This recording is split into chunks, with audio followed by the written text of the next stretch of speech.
పహల్గామ్ ఉగ్రదాడికి ప్రతీకారంగా భారత త్రివిధ దళాలు చేపట్టిన ఆపరేషన్ సింధూర్ పై ఇప్పుడు వరల్డ్ వైడ్ గా చర్చ జరుగుతోంది.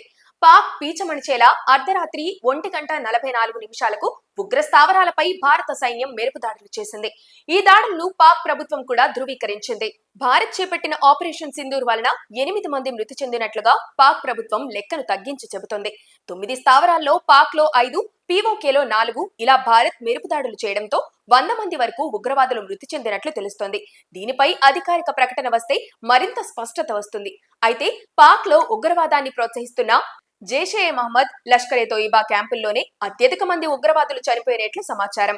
ఒక్కో క్యాంపులో 25 మంది వరకు ఉగ్రవాదులు షెల్టర్ ఏర్పాటు చేసుకుని ఉండొచ్చని, దాంతో భారత్ చేపట్టిన ఈ దాడుల్లో మొత్తంగా 100 మంది వరకు చనిపోయి ఉండొచ్చని ప్రాథమిక అంచనా. కానీ పాక్ మాత్రం అదేం లేదు, 8 మంది మాత్రమే హతమయ్యారు అంటూ లెక్కను తగ్గించి చెప్పుకుంటోంది. సామాన్య పౌరులు తిరిగే జనావాసాల్లో భారత్ దాడి చేసిందని, తమ దేశ సార్వభౌమాధికారాన్ని కాలరాసేలా వ్యవహరిస్తుందని ఆరోపిస్తుంది. భారత్ చేసిన దాడికి తప్పక ప్రతీకారం తీర్చుకుంటామని ప్రగల్భాలు పలుకుతోంది. కానీ అంతర్జాతీయంగా పాక్ ఒంటరి అయిపోయింది. ఎందుకంటే పాక్ లోని ఉగ్రవాద స్థావరాలపైన దాడి చేస్తున్నట్లు భారత్ ముందే ప్రపంచ దేశాలకు సమాచారం అందించడంతో పాకిస్తాన్ ఏకాకిగా మిగిలింది. ఏప్రిల్ 22న పహల్గామ్ లో 26 మంది పర్యాటకులను పాక్ ప్రేరేపిత ఉగ్రవాదులు పొట్టన పెట్టుకున్నారు. దీనికి తప్పకుండా పాక్ మూల్యం చెల్లించుకుంటుందని ప్రధాని మోదీ స్పష్టమైన ప్రకటన చేశారు. పహల్గామ్ ఉగ్రదాడికి ప్రతీకారంగా ఆపరేషన్ సింధూర్ చేపట్టారు. భారత స్త్రీల సింధూరాన్ని తుడిచిన వారి మీద ప్రతీకార చర్యగా సింధూర్ అని ఈ దాడికి పేరు పెట్టారు.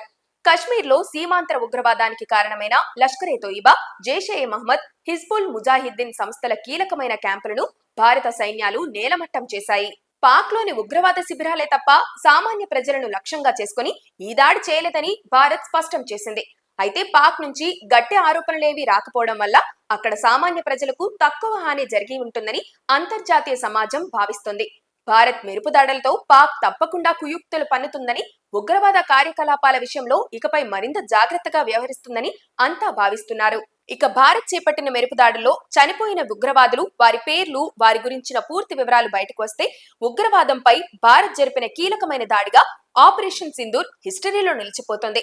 అంతర్జాతీయ సమాజంలో భారతదేశ కీర్తి మరింత వెలుగుతుంది. ఇదంతా భారత సైనికుల ధైర్య సాహసాలకు దక్కాల్సిన గౌరవం, వారి శక్తికి, శ్రమకి దక్కిన ఫలితం.